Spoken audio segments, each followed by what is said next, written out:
I would kindly ask for silence, please. Silêncio, por favor.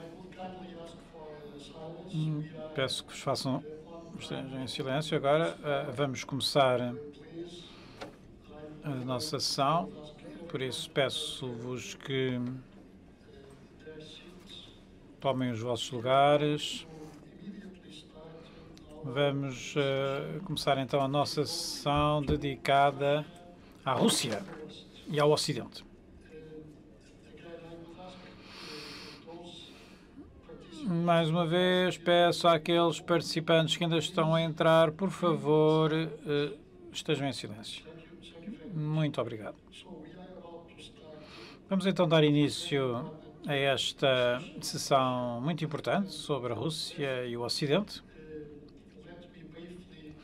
Deixem-me dizer-vos rapidamente que, apesar de achar que a maior parte de vós me conhece já de muitas outras edições deste Fórum Político do Estoril, eu atualmente sou embaixador de Portugal em Praga, República Checa, e antes já fui embaixador de Portugal na NATO, na Alemanha, e antes disso mesmo noutros cargos, noutros locais, perdão. Hoje tenho o prazer de dar as boas-vindas ao meu amigo Jakub Klepal, na República Checa, que está connosco online. É o presidente do Fórum 2000. O Fórum 2000 Praga é o evento irmão do Fórum Político do Estoril. De longe, o evento internacional com mais prestígio na República Checa. Bom dia, Jakub. É um prazer vê-lo. Ainda que eu tivesse preferido que estivesse connosco aqui do Estoril, tirar partido deste bom tempo e não essas temperaturas geladas de Praga. Muito obrigado por estar connosco. Bom, também em vídeo connosco temos o Christopher Walker, do National Endowment for Democracy, e vou evitar fazer aqui uma longa apresentação dos vários convidados e oradores, porque todas essas informações encontram-se na última página do programa, nesta sessão no Fórum Político do Estoril. Deixem-me então começar muito rapidamente, antes de dar a palavra ao Jakub Klepal, rapidamente tentar explicar o que é que vamos ouvir e o que é que vamos discutir hoje. Ora bem, o cenário é sob a forma de alguns comentários / perguntas, que eu estou certo que os nossos oradores convidados irão certamente fazer. Deixem começar por um pressuposto. Para a Rússia, para Moscovo, para Vladimir Putin, o mais importante é exercer uma afirmação estratégica, uma assertividade estratégica. Isso para ele é muito mais importante, para o Kremlin, do que a estabilidade estratégica ou a cooperação estratégica, ou a previsibilidade estratégica. Portanto, o que está aqui em causa, visto do Kremlin, é a assertividade estratégica, e por muitas razões que bem sabemos. Do ponto de vista do Ocidente, tanto do outro lado do Atlântico como daquilo que diz respeito à aliança da NATO, bem como do que diz respeito à União Europeia, é mais difícil tentar identificar uma abordagem comum bem definida. e consistente. Ora, este é um aspecto muito importante de um grande problema, porque sem unidade proposta, sem uma definição clara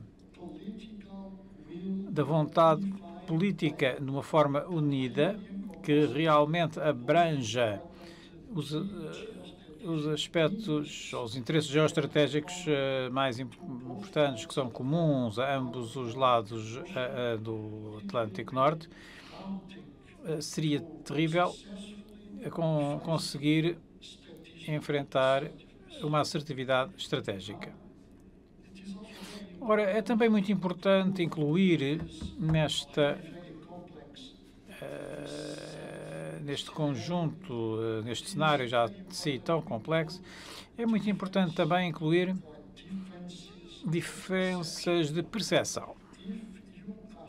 Se perguntarem à opinião pública de qualquer dos 3 Estados bálticos, que são simultaneamente membros da NATO e da União Europeia, ou se perguntarem aos nossos amigos polacos qual é o perigo atual mais premente em termos de segurança, de uma forma mais alargada, a grande maioria dessas opiniões públicas, sem hesitação, irá dizer a Rússia. Mas se fizerem a mesma pergunta aqui em Portugal, à opinião pública portuguesa, às pessoas que estão nesta sala, a resposta seria muito diferente. Ora, a Rússia sabe isso. O Kremlin sabe isso. E também utiliza isso para dividir o Ocidente, para dividir a NATO, para dividir a União Europeia. Porque há diferenças de percepção muito importantes aqui. Eu lembro-me, eu costumo dizer, meio a brincar, quando estou em público, que para a opinião pública portuguesa o perigo atual continua a ser o desemprego, ou a perspectiva do desemprego. Algo de muito diferente daquilo que vos poderiam dizer os bálticos. Ora, com estas reflexões algo básicas e na expectativa que possamos assim criar agora aqui o contexto que permita aos nossos convidados apresentarem um debate tão interessante e importante, que eu vou tentar moderar, tanto quanto puder. É agora o meu prazer passar a palavra ao meu amigo Jacob. Tem a palavra. Excellency, dear Luís. Obrigado, Luís. Senhoras e senhores, é um prazer juntar-me a vós aqui a partir de Praga. Luís, o tempo aqui não está assim tão frio como isso, por acaso até está agradável. O que eu acho que está gelado é o tópico que estamos a falar hoje. Há, de facto, um arrefecimento das relações entre o Ocidente e a Rússia, nomeadamente numa perspectiva da Europa Central, da Chequia, em concreto. Mas antes de passar adiante, deixem-me fazer alguns comentários breves de agradecimento aos colegas do Fórum Político Estoril. É um grande prazer poder organizar este painel, poder participar neste painel convosco. É também um grande prazer cooperar com a Parceria Europeia para a Democracia e é uma honra estar com todos os participantes deste painel, que também são bons amigos já agora. Sobre o tópico de hoje, um comentário breve.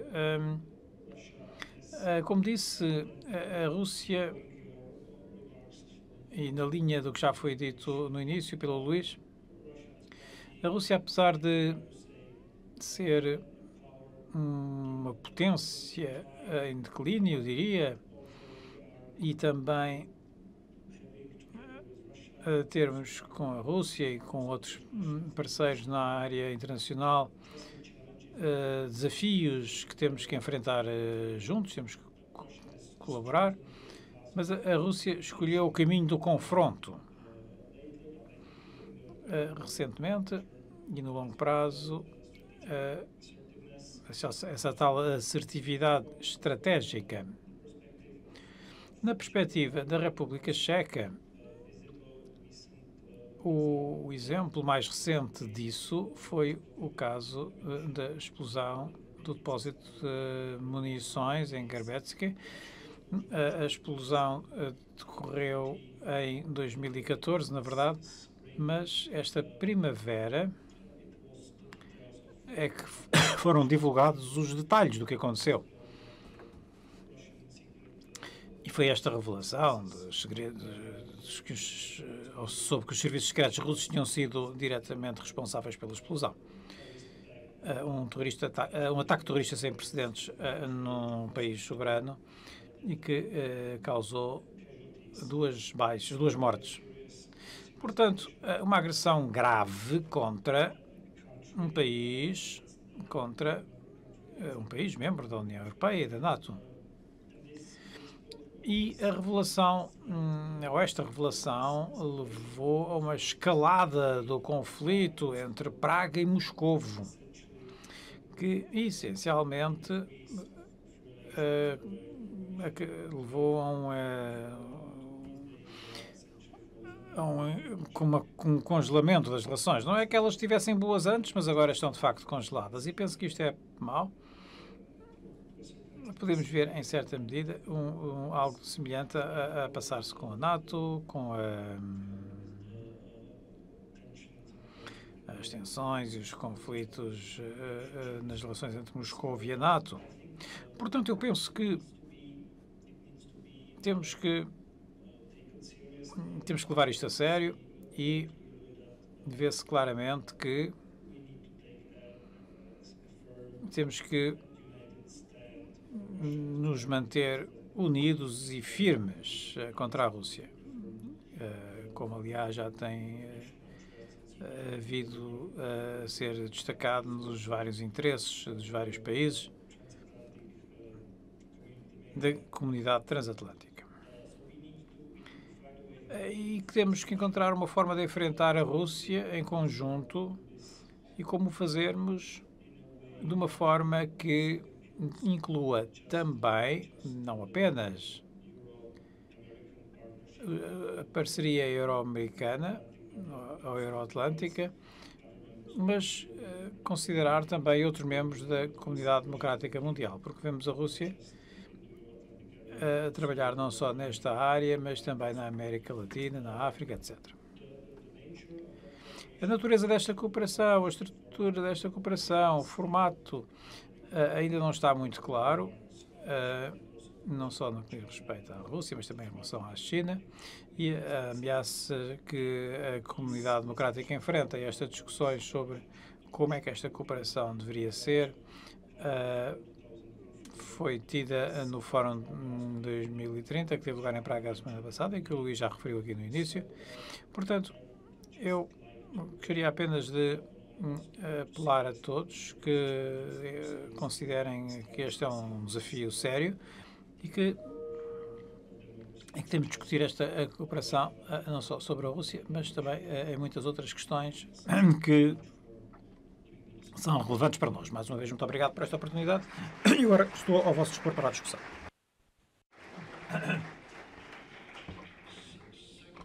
Muito obrigada, Jakub Kleipa, os seus comentários. Eu agora dou a palavra a Christopher Walker, do National Endowment for Democracy. Bom dia, Christopher. Tem a palavra. Muito obrigada, Sr. Embaixador. Muito obrigada pelos seus comentários. Muito obrigada pelas suas observações, Jakub. Para mim é um privilégio de participar a esta sessão. Eu acho que o episódio em Breptica, que na República Checa, foi realmente ultrajante. e foi impedido pela falta de resposta do Ocidente no sentido de criar fronteiras para a relação. As autoridades russas pensam que não são a ser controladas externamente ou internamente e por isso é que elas agem essa maneira ousada. Jacob aludiu ao facto que agora é qualquer coisa que também se estendeu à América do Sul, ao norte da África, algumas partes da Europa. As autoridades russas também se envolveram numa competição de ideias. E o embaixador também nos disse qualquer coisa que era uma coisa muito importante, que é uma falta de literacia política sobre o Ocidente na Rússia. É um gap que precisa de ser preenchido. Acho que é melhor. O mundo do Ocidente tem que perceber melhor a Rússia e muitas vezes isso não foi o caso. E por essas razões estou muito satisfeita por ter este magnífico painel. Simplesmente não vou apresentá-los e agora vamos ter discussões. Cada um dos participantes vai falar durante alguns minutos para poder depois ter um debate. Primeiro vamos ouvir Dora Giorfi do Pázmány Péter Catholic University em Budapeste. Depois vamos ouvir a Ken Godfrey da Parceria Europeia para a Democracia em Bruxelas. Depois Konstantin von Eger da Deutsche Welle em Bonn. E depois Maria Snegovaia da George Washington Universidade aqui em Washington. E depois Zdzislaw Mach, o antigo reitor da Faculdade de Estudos Internacionais e Políticas da Jagiellonian Universidade em Cracóvia. E agora eu gostaria de agradecer também à equipa do Fórum Político e agora espero vos ver aqui para o ano que vem. Dou a palavra a Dora Giorfi. I'm delighted to be here again. Encantada por estar aqui em pessoa. O ano passado eu tive o trabalho de escrever o meu discurso e de estar no Estoril. Obrigada, Sr. Dr. Espada, por me convidar outra vez. Muito obrigada, professor. Portanto, as relações entre a Rússia e o Ocidente estão no ponto mais baixo desde há muitos anos. É muito difícil de ter relações amigáveis com um país que tem uma cleptocracia estagnante que liderada por uma pessoa que manda matar os seus oponentes e que também é extremamente anti-americana. Também há o facto que a energia transformou-se em armas da Bielorrússia até países da América do Sul e que teme-se muito que o Ocidente.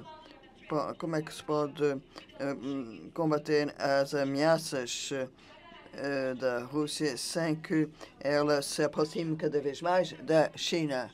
E sanções financeiras impostas pelo Ocidente impediram o Putin de avançar mais na Ucrânia. Como resultado, a maior parte da população agora vê o seu nível de vida baixar. É um sistema de poder e de ownership que é defendida pelo poder político. E também a economia da Rússia também foi também muito importante criar uma rede de Carta 2002-2003, quando então, impérios estatais foram nacionalizados. E também isso deu. E os preços do petróleo baixou. Inicialmente, tivemos a anexação ilegal da Crimeia, que aumentou a popularidade de Putin. Mas agora o público russo cansou-se destas técnicas. O sistema russo raramente inspira pessoas, mas tenta influenciar o sistema ocidental por infiltração, que é fácil de intervir em eleições no estrangeiro. Isso também rejeita qualquer interferência nos negócios internos da Rússia. O que é que o Ocidente pode fazer? Evidentemente, não se pode mudar a Rússia num dia. O que se viu na Afeganistão ilustra os limites do exercício da Rússia, mas também esse impacto pode ser avaliado só a longo prazo. Nós devemos reconhecer que o sistema russo se torna-se muito resiliente às mudanças que são impostas e, portanto, é renitente a qualquer tentativa de mudança desde as mudanças em 2000.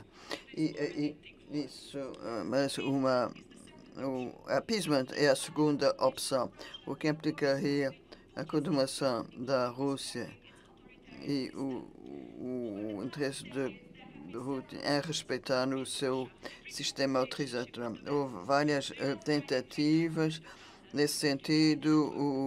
Os americanos tentaram 2 vezes e o reset de Bush acabou com a invasão da Geórgia e não conseguiu ter boas relações com Putin, mas as suas razões eram altamente suspeitas. Mas também há uma certa arrogância que vem de líderes ocidentais, dizendo o meu predecessor não sabia como lidar com uma situação, mas eu vou fazer um reset da situação com a Rússia. E cada vez mais Putin só se ri destas tentativas de appeasement. Mas o governo russo já não quer ter boas relações com o Ocidente, já não está interessado simplesmente para melhorar as relações com o Ocidente. Mesmo se o Ocidente fizer algumas concessões, a Rússia não vai provavelmente responder a isso. É uma terceira opção: fortalecer o sistema imune do Ocidente e resistir à má influência da Rússia. Nas suas tentativas de disrupção, a Rússia também tira vantagem dos pontos fracos do Ocidente. Por exemplo, a corrupção. No Ocidente, focaliza-se muito sobre a corrupção, o que toca de dinheiro que vem da corrupção. Mas na Rússia é diferente. Há transações, há uma corrupção sistémica conduzida pelo Estado mafioso. Devido ao Estado plutocrático, há muitos russos que deixam a Rússia e que vão, sobretudo, para Londres. Os bilionários e mesmo Putin tiram proveito do sistema financeiro ocidental. O Putin também compra a vendas ocidentais. Isso é utilizado para financiar partidos populistas. E com aceitar estes dinheiros, o Ocidente torna-se cúmplice do regime russo. Mas aí temos que a corrupção é um ciclo vicioso e é que aí temos que destruir a democracia. E são as nossas fraquezas que fazem a força da Rússia. Tomando a lavagem de dinheiro seriamente é um ponto de partido para combater a influência negativa da Rússia. Achei interessante que a lavagem de dinheiro foi incluída na nova Carta do Atlântico. O Estado-Maior do Estado, Valery Gerasimov, nos disse que o papel dos nossos militares quer dizer que a força militar aumentou e também estão cada vez mais eficientes. A propaganda, os fake news e também as novos instrumentos digitais são grandes instrumentos de poder para a Rússia e para também lançar os sementes da discórdia nos países ocidentais. E trata-se é preciso educar a sociedade sobre este problema. É um elemento crucial de defesa. Há um elemento de verdade nos factos através de um diálogo aberto. É preciso alertar absolutamente no público a melhorar a qualidade do nosso sistema de educação. É também importante para fortalecer o centro. E há também divisões dentro no campo ocidental, com os diferentes com a Hungria e a Polónia, mas a Polónia está a travar uma batalha ideológica, que não é o caso na Hungria. O papel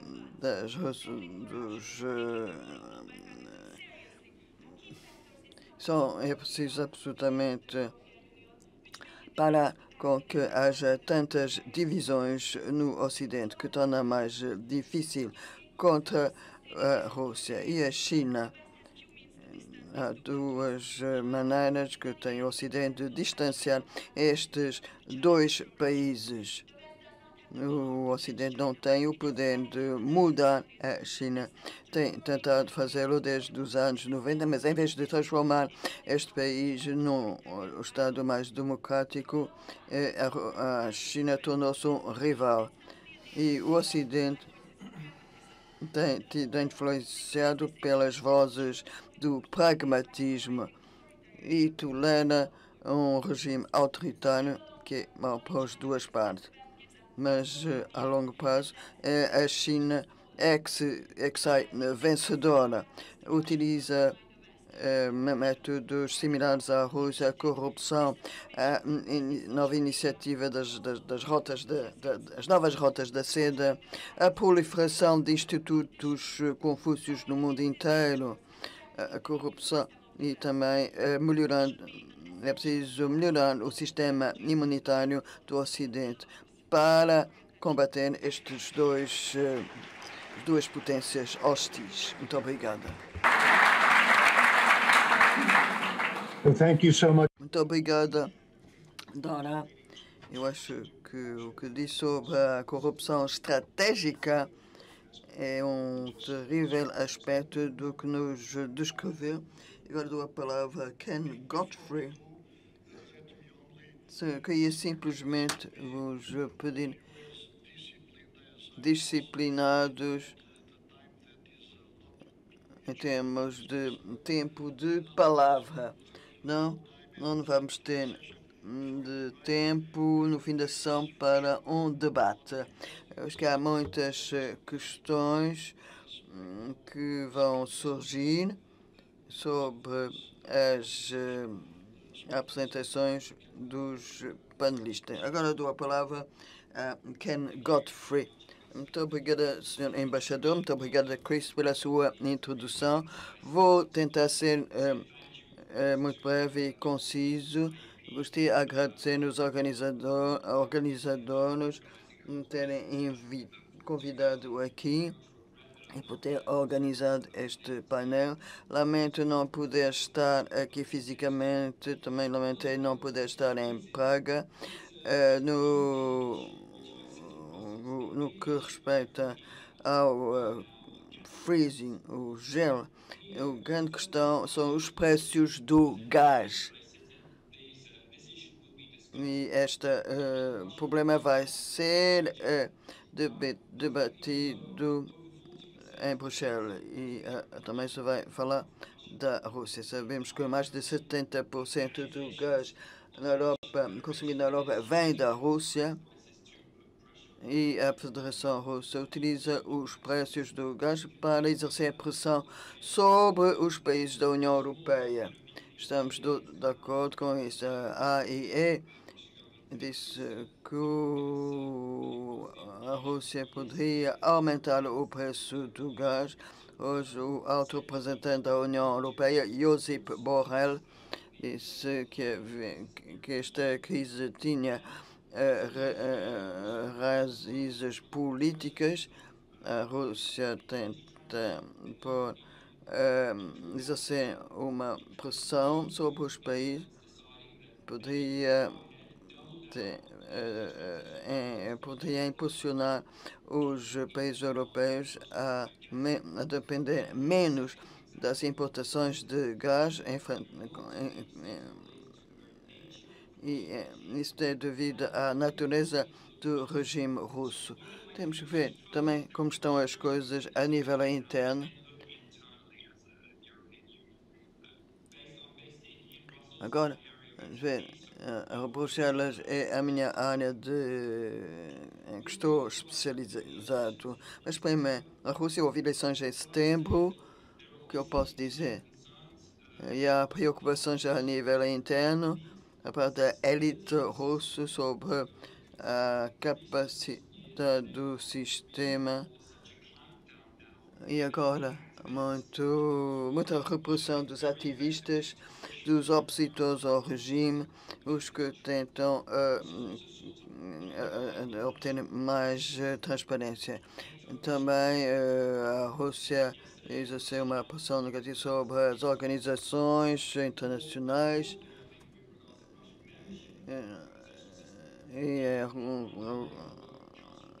Portanto, a Rússia também tem uma influência nefasta sobre o Conselho da Europa e também os trabalhos da OSCE,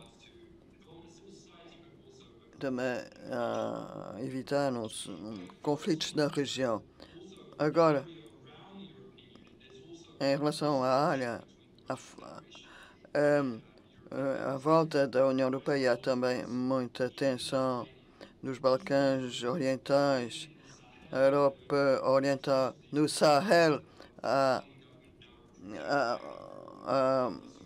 acusações, o Mali, porque as autoridades do Mali recrutaram o grupo Wagner, portanto, um grupo russo, para os ajudar. Portanto, a grande questão nos últimos 6 meses é que os governos alemães e russos tentaram ter uma cimeira com os russos. Isso foi proibido.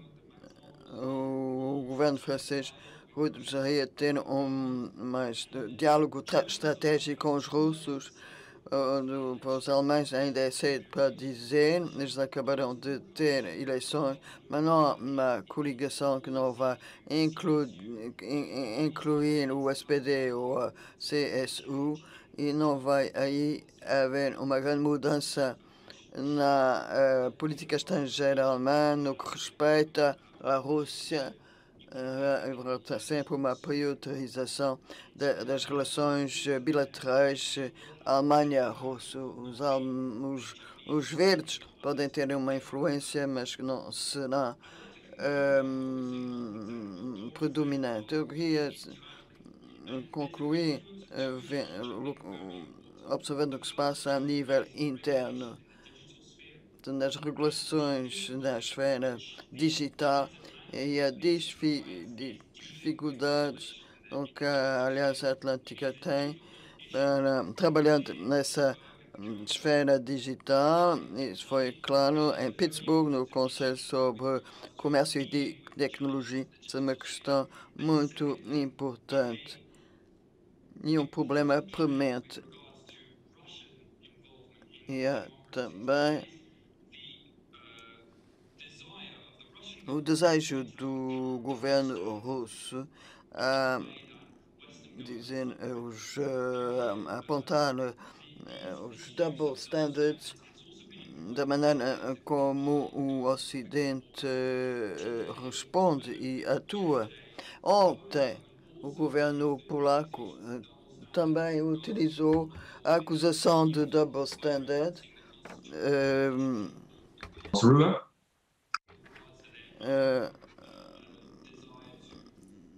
no desejo de atacar o quadro jurídico com a acusação de duplo critério. Portanto, os russos dizem o que se fizeram pelos governos, o que o governo faz no Ocidente é considerado como nefasto. Quando houve as eleições, nós sabemos que o governo russo interfere nas eleições do Ocidente. Quando houve as eleições da Rússia, os russos acusaram os americanos de tentar interferir no processo eleitoral. Portanto, há duas diferenças importantes. Uma é a transparência da parte dos países ocidentais, quando eles se envolvem no apoio aos ativistas democratas. Os russos também apoiam partidos através de grandes grupos ou companhias. Ao mesmo tempo, há uma diferença de intenção em termos de envolvimento da parte dos governos democráticos e o envolvimento do governo russo nas democracias europeias. Os governos europeus se focalizam sobre normas a nível internacional que são a nível da União Europeia. Por que é que isso é importante? Na esfera digital, nós já verificamos que o governo de Singapura começou um processo para combater a desinformação e eu acho que temo que na resposta aos desafios na esfera digital, os governos democráticos vão fazer o jogo dos governos autoritários para ter mais regulamento e, portanto, eles permitem a encryption, a criptagem também,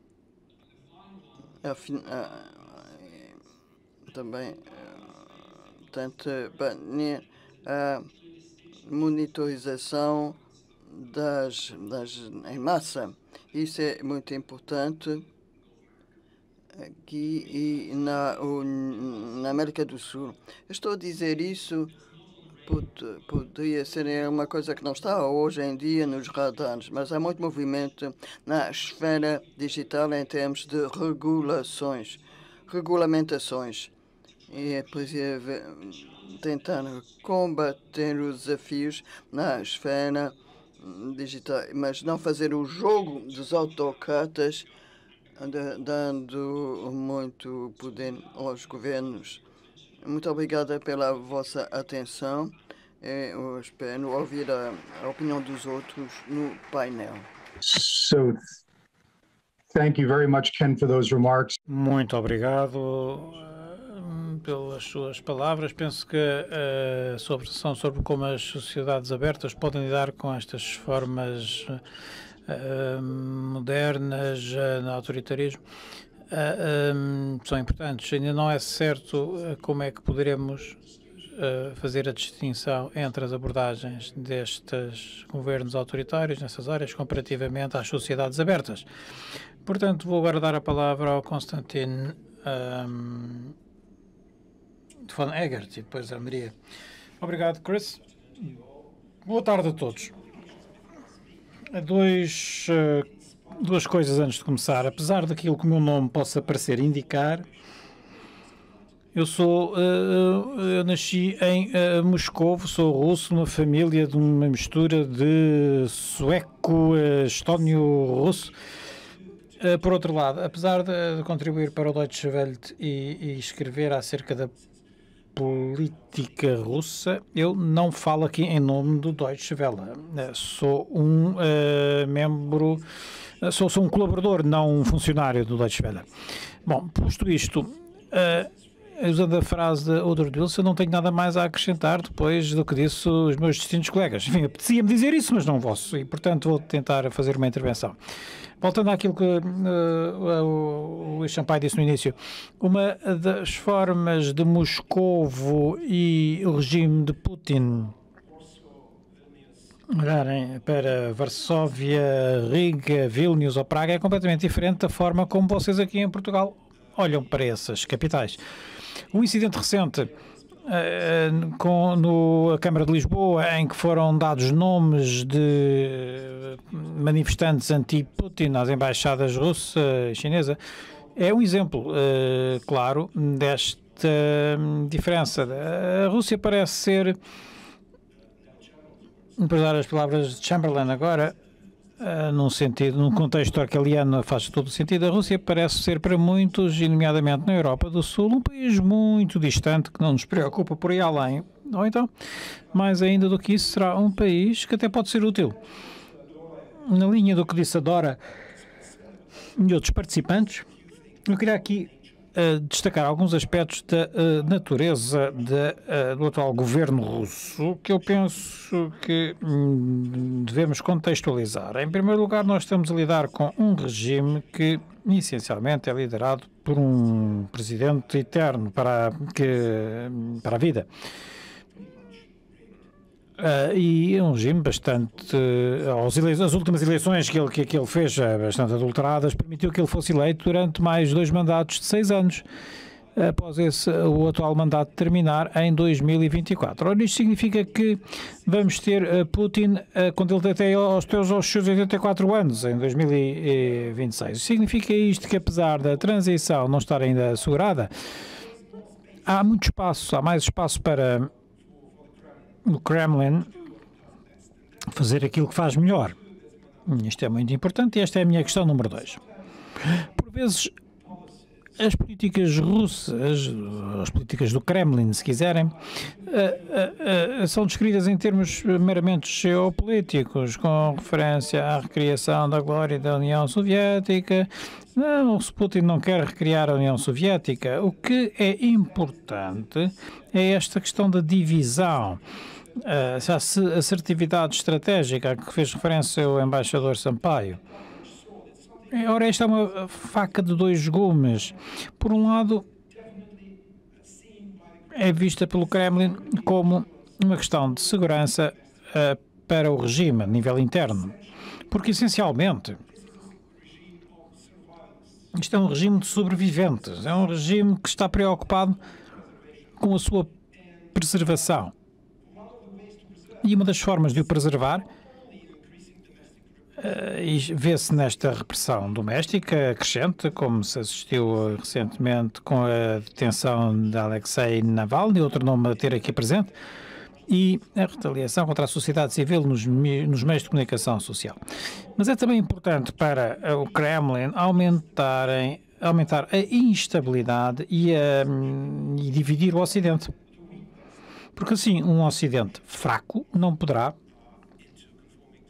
obrigar Moscovo a respeitar o direito internacional, as regras internacionais e o seu próprio comportamento interno, que é importante. Outro aspecto que também é importante é que esta mesma política é vista por Vladimir Putin como o seu legado histórico, pessoal. Ou seja, é o que ele vai deixar a quem continuar no seu lugar depois de deixar o Kremlin. E este legado, que sabemos do que Putin disse e também por outros artigos, está a criar uma nova identidade cívica russa que não tem nada a ver com democracia, não tem nada a ver sequer com a União Soviética de antanho, mas é uma identidade em que a obediência aos poderes instituídos, a capacidade de sacrifício, mesmo da própria vida, em nome das ordens de quem quer que esteja no Kremlin, este país em que a grandeza é tudo e que tudo mais não é nada, essa é uma visão importante da Rússia que eu penso que o governo atual abraça e que tem vindo a ser promovida pelo sistema de educação e por vários aspectos da política russa. Em terceiro lugar, eu penso que seria muito importante percebermos que, sem perpetuar os conflitos, este sistema político, este governo, não se sente estável a nível interno.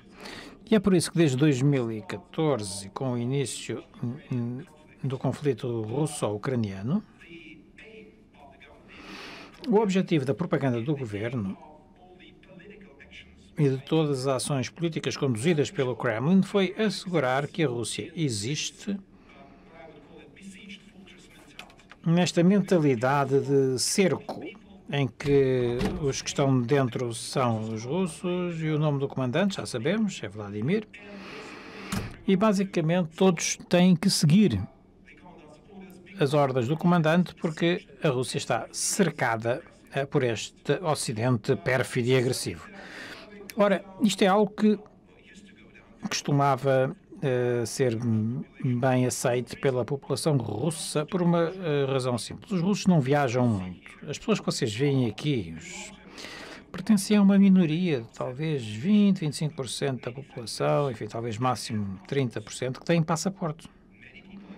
Há muita gente que só viaja dentro da Rússia, nunca esteve no estrangeiro, nem sequer estiveram em Moscou ou São Petersburgo. Para eles, o Ocidente é um conceito algo estranho, desconhecido, ou é aquilo que o governo lhes diz que é. De certa forma, portanto, o Kremlin tem beneficiado muito deste enorme país, que nem é muito rico, mas onde muitas pessoas conhecem pouco o mundo exterior, o mundo lá fora, tirando as grandes cidades. Agora, um último ponto. Penso que a Dora há pouco referiu que é um regime estável. Sim, em certa medida é, mas eu penso que é estável porque tem vindo a aprender com os erros da União Soviética.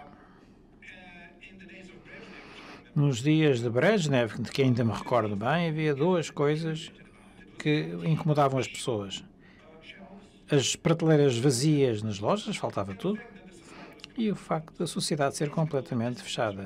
Os dissidentes eram mantidos dentro da União Soviética e esta panela de pressão rebentou nos anos 80 e sabemos o resultado. Agora, o que é que acontece hoje é diferente.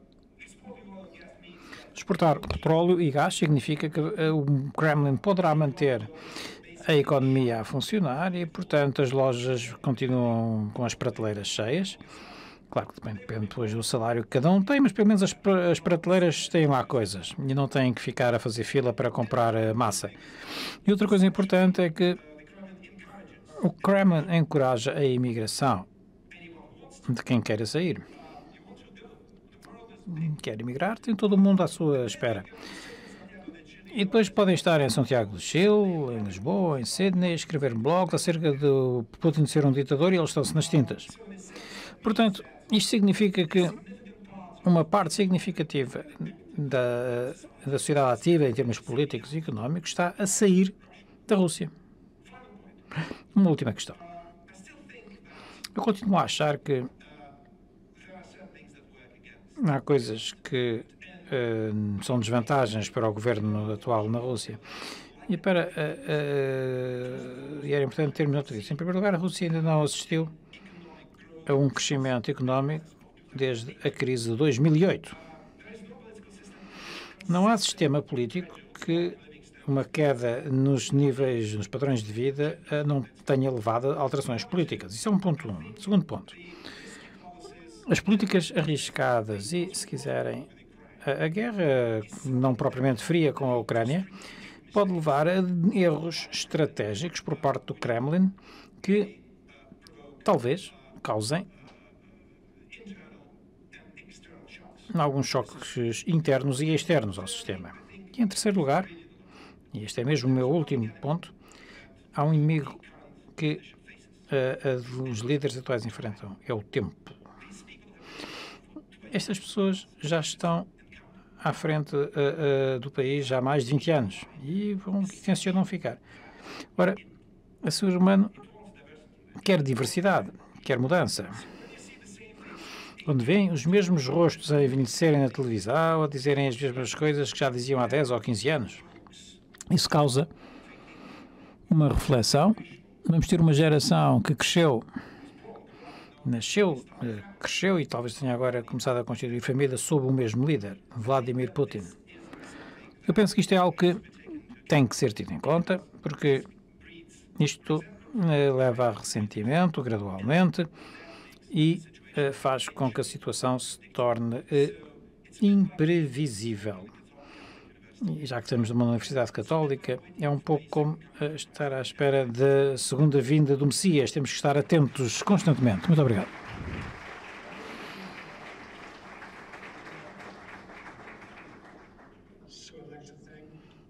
Muito obrigado, Constantino, por esses comentários. Agora dou a palavra à Maria. Bom dia, boa tarde. É uma honra estar convosco hoje. Lamento não poder estar aí em pessoa. Por outro lado, posso ver aqui o nascer do sol em Washington.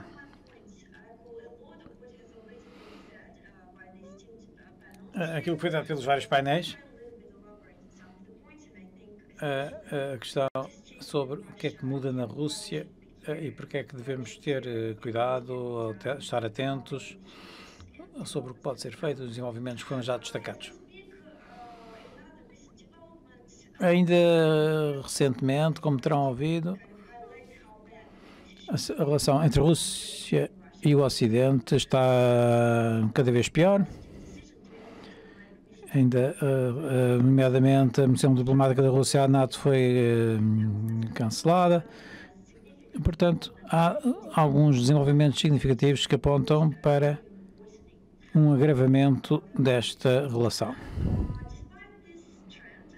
Apesar desta tendência que já se mantém há algum tempo, infelizmente, ainda temos políticos no Ocidente a anunciar a necessidade de retomar a relação com a Rússia. Ainda, por exemplo, o presidente da França, quando foi eleito, vinha com essas ideias. Ora, como já foi referido pelos participantes ou por outros oradores, eu quero destacar que melhorar as relações com a liderança russa não será fácil nem possível. O problema não está no Ocidente. As razões são como é que os líderes russos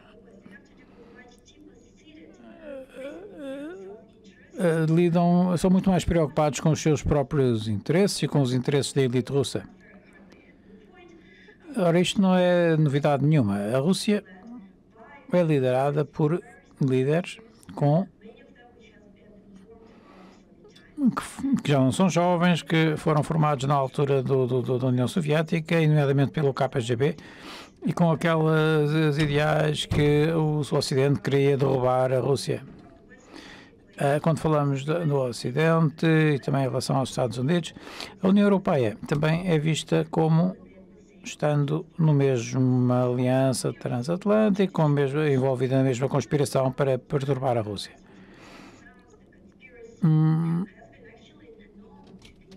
E, inclusivamente, estas ameaças foram utilizadas na formação dos agentes do KGB.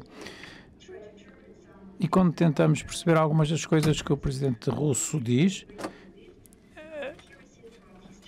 ele, devido ao facto de ter sido formado como agente do KGB, mantém esses estigmas.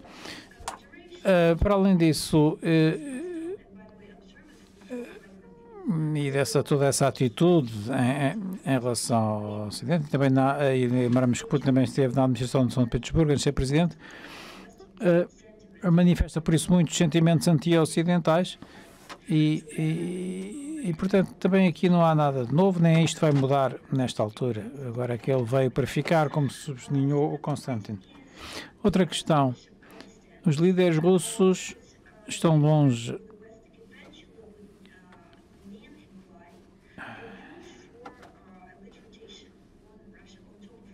e irão tentar promover, pode haver quem tente promover mais democracia na Rússia, mas isto vai contra as orientações de longo prazo e os interesses da elite no poder na Rússia. Estas elites estão sobretudo interessadas em submanter-se no poder, custe o que custar.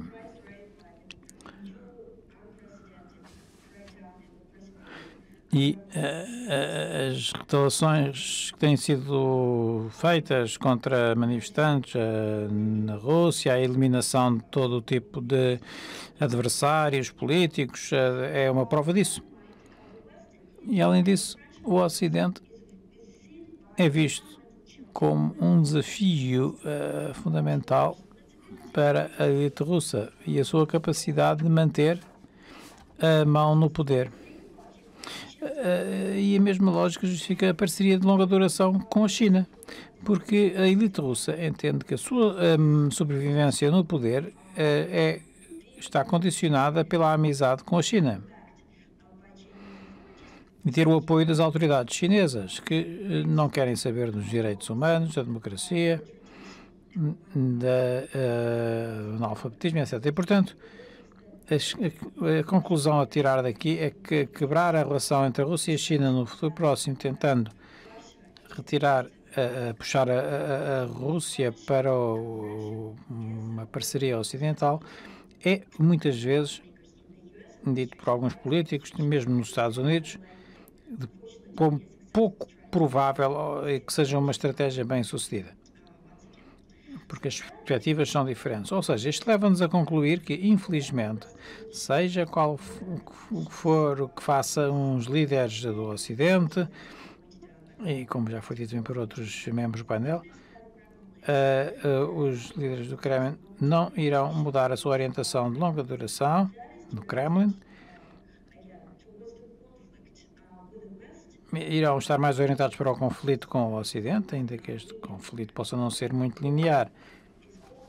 Chamamos a isto uma guerra fria, sei que há quem não goste do termo, mas haverá uma visão hostil do Ocidente por parte do Kremlin e esforços continuados para prejudicar a aliança transatlântica. Têm sido fundamentalmente hostis a estes boatos do Kremlin e devemos deixar-nos culpabilizar pelo que está a acontecer e em relação às relações entre a Rússia e o Ocidente, porque tem mais que ver com a própria orientação das elites do Kremlin e pouco sobre aquilo que o Ocidente possa fazer para mitigar esse conflito. Bom, isto eram as más notícias. Agora,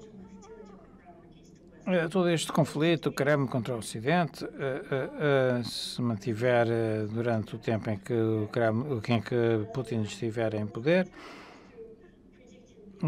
passa também por prever a forma como nos iremos relacionar com o regime russo e a verdade é que Putin veio para ficar provavelmente até ao final da sua vida. Há, no entanto, como disse no início, boas notícias. E as boas notícias têm a ver com uma mudança de atitudes da população russa. A população russa é muito diferente, bastante diferente. Por exemplo, entre as elites e as que não são elites. E César, o que é de César? Em primeiro lugar, de acordo com os inquéritos, e estou a pensar num estudo que foi feito por Zimmerman e Hinderhardt, um estudo sobre as elites russas, que tem vindo a decorrer desde há 20 anos. As elites russas são mais anti-ocidentais na sua orientação e atitudes do que a população russa em geral. As elites russas começaram a ser mais anti-ocidentais, mesmo antes da população russa em geral, e, de certa forma, retiram este sentimento anti-ocidental, tentam transmiti-lo às massas, que depois respondem à propaganda, não tanto com um sentimento anti-ocidental, que seja conduzido ou promovido por russos anti-ocidentais. Portanto, as elites russas são quem, de facto, está a liderar esta tendência anti-ocidental. E, aliás, são muito mais anti-ocidentais do que os russos em geral. Em segundo lugar, apesar dos esforços da elite russa para contexto de sentimento anti-ocidental entre russos, para canais de propaganda, se virmos as sondagens de hoje, podemos constatar que há países que não são bem-sucedidos. Caso ainda recentemente, houve uma melhoria significativa no posicionamento em relação ao Ocidente por parte da elite russa, e tem havido uma pressão para a renegociação da relação com os russos. No estudo que eu fiz, mostro que isto está em parte ligado com um agravamento da situação económica. A população russa é bastante racional e percebe que melhorar as relações com o Ocidente significa também melhorar a situação económica, por causa do levantamento dessa sanção. E, portanto, há um limite em relação ao qual a elite russa se pode obrigar a população russa a cumprir o que seja. Nos últimos anos tem havido uma elevada procura de melhores relações com o Ocidente. Em terceiro lugar, o Kremlin também não foi claro em relação à divulgação da propaganda junto da sua população. A penetração da internet está a crescer, a sua utilização está a crescer, e os russos são menos suscetíveis à propaganda governamental, promovida pelas televisões do Estado. E isto é particularmente importante junto dos jovens. Os russos, as gerações russas mais jovens, com menos de 35 anos, que nesta altura são o oposto dos seus pais.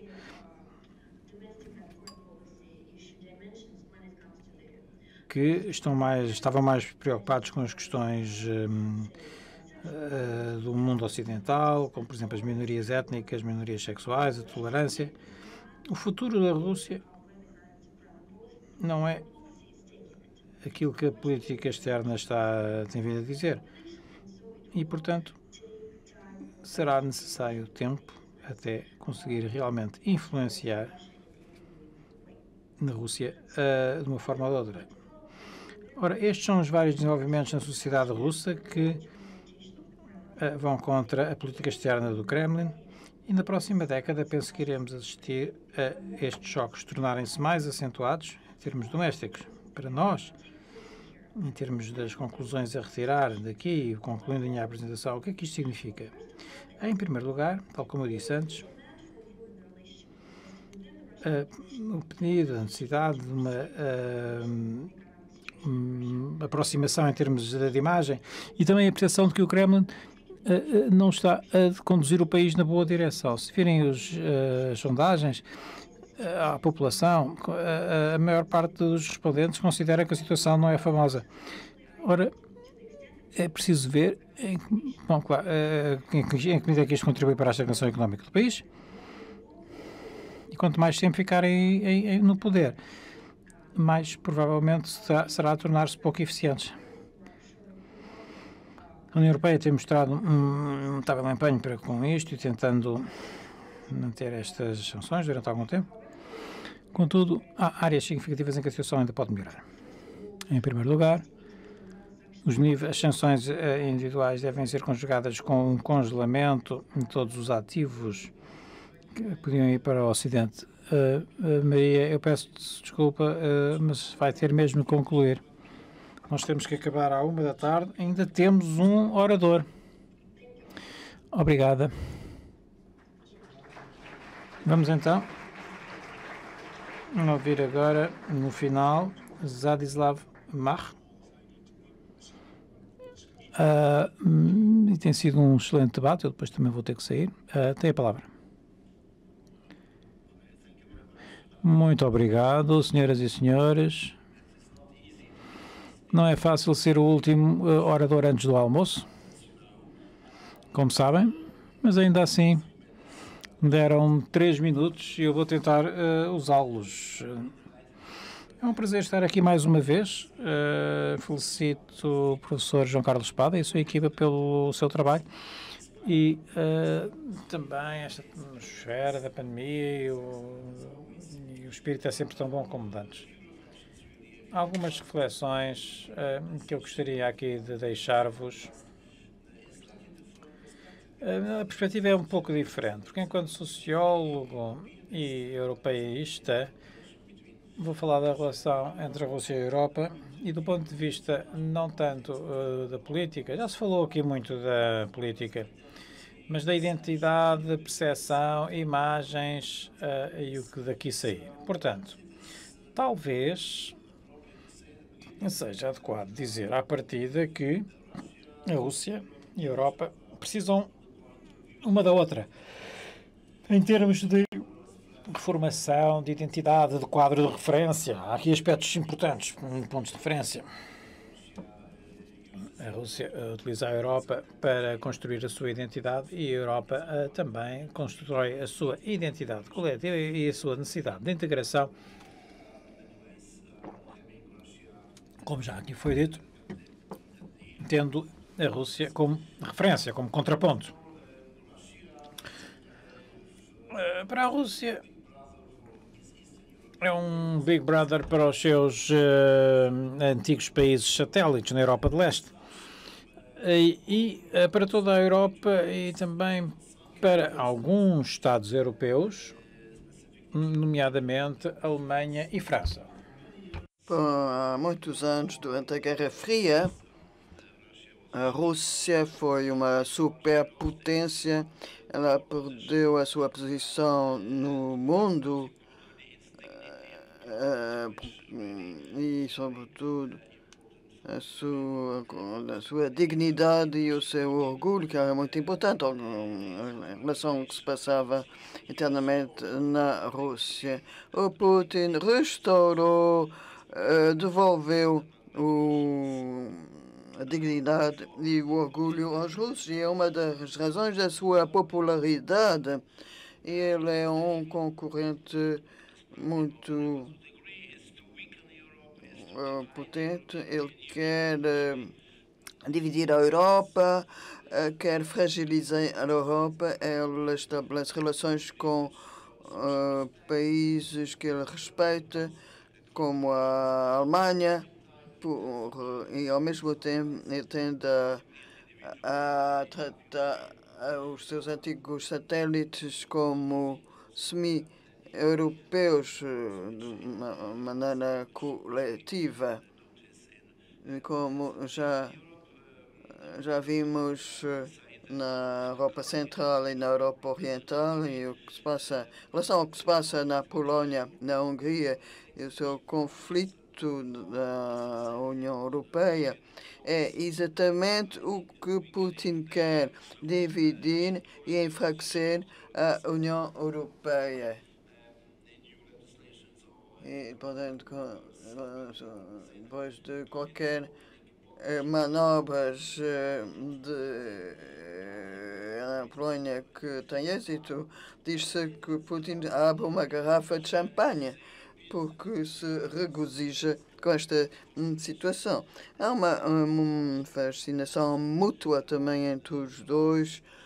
Por exemplo, com a França é vista como tendo uma cultura magnífica, como se vê quando se lê Tolstói, os meios da imigração russa, mas também o respeito é mútuo Basta lembrar o que se pensava da Rússia. O que Sartre pensava na Rússia na pior época do stalinismo, como oposta, esse otimismo como oposta ao seu pessimismo existencial. É também importante lembrar-se que existe uma ideologia e um conceito de pan-eslavismo na Rússia. É um conceito que a grande cultura eslava, os povos eslavos deveriam se unir debaixo da liderança da Rússia. Isso teve reações mistas nos pequenos países eslavos, porque, evidentemente, isso tem a ver com o medo da dominação russa. Mas há também alguns países, e a Polónia aqui é um bom exemplo, depois da Revolução Bolchevique e a Segunda Guerra Mundial, este fascínio pela grandeza da cultura russa é tão contrabalançada por uma imagem segundo a qual a Rússia ainda é um país bárbaro e que representa um nível muito baixo de cultura. Isso era sempre um tema de piadas e de anedotas na Polónia. E eu acho que é possível perceber a Rússia hoje em dia sem se lembrar da importância do que se chama a Grande Guerra Patriótica. A Segunda Guerra Mundial custou milhões de vidas à União Soviética. E por causa desta importância das perdas, a Rússia sente-se decepcionada que as pessoas, as sociedades que foram libertados da ocupação nazi pelo Exército Vermelho agora estão a virar as costas à Rússia e que estão a ser estão influenciadas pelo Ocidente. Portanto, isto é um símbolo da terra sagrada da Rússia, etc. Politicamente, Putin quer reaver a sua posição da Rússia, quer que a Rússia se torne outra vez uma superpotência a nível global, mas ele não quer se juntar à família das democracias liberais. Contrário, ele pensa que estas democracias têm sistemas fracos e ele posiciona-se como líder de uma integração alternativa de democracias iliberais, democracias que se baseiam na regra da maioria, sem o sistema de pesos e contrapesos. Se pensarem na países como a Turquia, a Ucrânia, a Rússia, a Bielorrússia, são todas fascinadas pelo esse conceito de democracias iliberais, que têm o apoio da maioria, mas não tem nada a ver com democracia. A sua única versão possível deve ser a democracia liberal. E este conceito não é totalmente ainda é atrativa para certos líderes da Europa Ocidental. Muito obrigada. Muito obrigada a todos por esse debate fascinante. Eu acho que a próxima vez nós vamos debater a Rússia mais longamente. Vamos precisar de 2 horas e meia para debater estas questões que têm a ver com a Rússia. A minha desculpa, a Maria Snegova veio aqui, não conseguiu acabar a sua apresentação. Portanto, aí temos uma Rússia mais assertiva, interessada a projetar as suas ambições estratégicas precisa da projeção de uma estabilidade estratégica. Precisamos de uma redução de riscos melhor e de mais previsibilidade para poder lidar com a Rússia, que está abaixo com uma demografia em declínio, uma economia problemática e também que tem uma situação sanitária também que deixa muito a desejar. Agora não vamos ter tempo para o debate. Permita-me, antes de encerrar a sessão, posso anunciar que a cerimónia de entrega do prémio Prize e Freedom ao Dr. Jorge Miranda tem que ser adiada porque, devido a razões ligadas ao estado de saúde do professor Miranda, esta entrega do prémio vai ser adiada. A data da entrega do prémio serão fixadas assim que for possível pelos organizadores do Fórum Político do Estoril. Muito obrigado a todos os participantes e eu desejo uma boa continuação do Fórum Político do Estoril. Muito obrigado.